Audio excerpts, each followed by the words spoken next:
Hello बच्चों, क्या हाल चाल है। मैं हूं अब्दुल सर। आज मैं आप लोगों के लिए नीट का कुछ क्वेश्चन पेपर लेके आया हूं।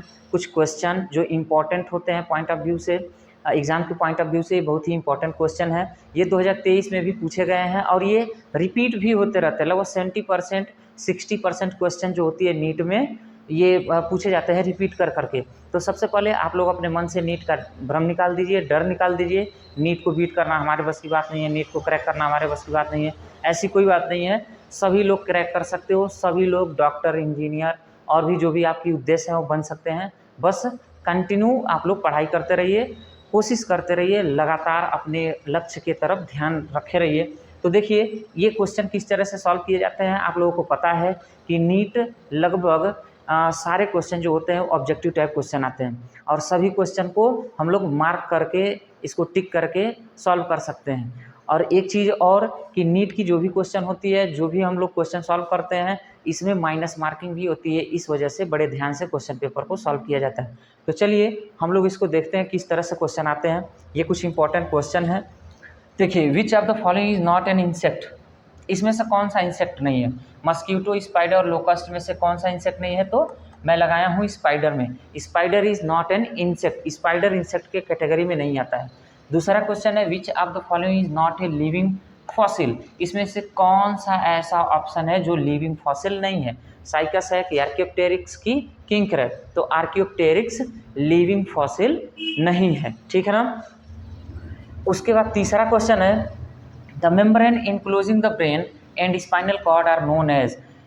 ठीक है ना। ये पूछ रहा है कि the membrane enclosing the brain and spinal cord are known as, वह कौन सी झिल्ली है जो ब्रेन और स्पाइनल कॉर्ड को आप अपने आप में कवर किया रहता है, प्रोटेक्शन प्रोड्यूस करता है, उसको प्रोटेक्शन देता है।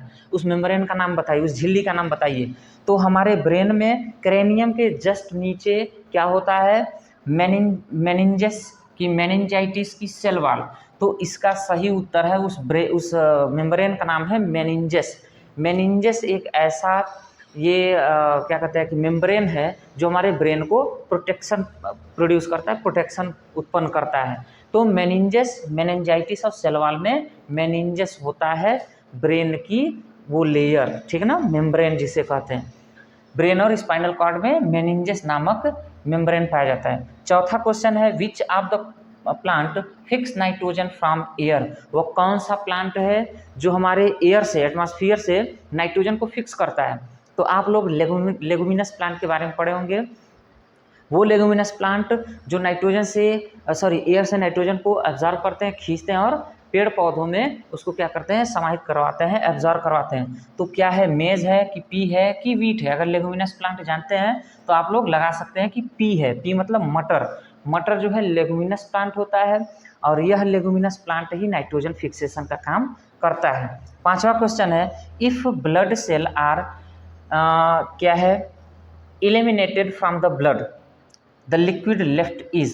कह रहा है कि अगर ब्लड से, अगर अपने रक्त से हम लोग क्या करें कि ब्लड सेल को निकाल दें, अगर अपने रक्त से या ब्लड से ब्लड सेल को खींच लिया जाए, निकाल लिया जाए, तो क्या बचेगा हमारे ब्लड में। सीरम बचेगा कि प्लाज्मा बचेगा कि लिम्फ बचेगा। तो ब्लड से अगर हम ब्लड सेल को निकाल लेते हैं तो प्लाज्मा बचता है। क्या बचता है, प्लाज्मा। चलिए नेक्स्ट क्वेश्चन देखा जाए। देखिए छठवां क्वेश्चन है a person should not sleep under tree at night why. किसी भी व्यक्ति को रात के समय पेड़ के नीचे क्यों नहीं सोना चाहिए। तो आप लोगों को पता है कि दिन में प्रकाश संश्लेषण की क्रिया होती है, कार्बन डाइऑक्साइड को ऑब्जर्व किया जाता है, ऑक्सीजन रिलीज किया जाता है। लेकिन रात के समय पेड़ पौधे क्या करते हैं, कार्बन डाइऑक्साइड को रिलीज करते हैं और अपनी पूरी प्रक्रिया जो भी होती है वो पूरा करते हैं। तो इट रिलीज O2, यह ऑक्सीजन छोड़ते हैं, इस वजह से रात में नहीं सोते हैं कि यह कार्बन डाइऑक्साइड छोड़ते हैं, इस वजह से। तो इसका आंसर होगा बी, इट रिलीज CO2। रात में कार्बन डाइऑक्साइड ये लोग रिलीज करते हैं पेड़ पौधे। अब सातवां क्वेश्चन है diatom is the another name of, ठीक है ना। डायटम का दूसरा नाम क्या है, या किसको डायटम के नाम से जानते हैं। डायटम का दूसरा नाम क्या होता है। ग्रीन एल्गी का डायटम नाम है कि गोल्डन को डायटम के नाम से जानते हैं कि ब्राउन एल्गी को डायटम के नाम से जानते हैं। तो इसका ऑप्शन बी जो है सही है, golden algae is the another name of diatom, diatom का दूसरा नाम गोल्डन एल्गी है, इसी को डायटम के नाम से हम लोग जानते हैं। 8वां है uric acid is the chief nitrogenous component of the excretory product of. वो कौन सा जंतु है जिसका चीफ नाइट्रोजिनस जो कंपोनेंट है, एक्सक्रीटरी प्रोडक्ट है, वो यूरिक एसिड है। तो इस पे मैंने एक्सक्रीटरी सिस्टम का एक वीडियो बनाया था, उसको अगर आप लोग नहीं देखे हैं तो आप लोग देख सकते हैं, excretory system by Abdul sir, वो आपके सामने आ जाएगा। उसमें कितने कौन कौन से इंसेक्ट किस तरह का अपना ये जो एक्सक्रीटरी मटेरियल है छोड़ते हैं, रिलीज करते हैं, एक्वेटिक कैसा होता है, उसके बाद एरियल किस तरह से छोड़ते हैं, मनुष्य का एक्सक्रीटरी प्रोडक्ट क्या होता है, वो सभी मैंने उसमें बताया है। तो इसमें देख लीजिए, uric acid is the chief nitrogenous component of the excretory product of, किस जंतु का uric acid chief nitrogenous excretory material है, मैन का, कॉकरोच का कि अर्थवर्म का। तो देखिए इसमें जो इंसेक्ट है उसी का, मैन तो मैन है, इंसान है, इंसेक्ट है नहीं। अर्थवर्म जो है ये क्या है, ये भी ये इंसेक्ट के कैटेगरी में आते हैं, लेकिन ये एक्वेटिक इंसेक्ट हैं। उसके बाद कॉकरोच ही बचा हुआ है जो हमारे पृथ्वी पर पाए जाते हैं। तो cockroach is the main produce uric acid, ठीक है ना। ये कॉकरोच ही है जो यूरिक एसिड प्रोड्यूस करता है, निकालता है एक्सक्रीटरी मटेरियल के तौर पे। 9वां क्वेश्चन है, if two parents are not participating in the reproduction process then it can be. अगर दो पेरेंट आपस में सेक्सुअल रिप्रोडक्शन नहीं करते हैं तो क्या होता है, अगर वो रिप्रोडक्शन की प्रोसेस नहीं करते हैं तो कौन सी रिप्रोडक्शन वहाँ पे होगी, एसेक्सुअल एंड वेजिटेटिव रिप्रोडक्शन होगा कि सेक्सुअल रिप्रोडक्शन होगा। तो जाहिर सी बात है, सेक्सुअल रिप्रोडक्शन मैंने आपको पढ़ाया है कि अगर दो पेरेंट्स आपस में रिप्रोडक्शन नहीं करते हैं तो वहाँ पे एसेक्सुअल और वेजिटेटिव रिप्रोडक्शन होता है। तो इसका आंसर ए होगा, option A is the right answer, asexual and vegetative reproduction होगा, सेक्सुअल नहीं होगी वहाँ पे। 10वां क्वेश्चन है, litmus paper is obtain from. Litmus paper किससे बनाए जाते हैं, किससे प्राप्त किए जाते हैं, एल्गी से, फंगी से कि लाइकेन से। तो लिटमस पेपर जो एसिड बेस इंडिकेटर है, एसिड बेस को बताता है कि कौन सा लिक्विड एसिड है, कौन सा लिक्विड बेस है, वो किससे लिए जाते हैं, लाइकेन से। लाइकेन से, यह एक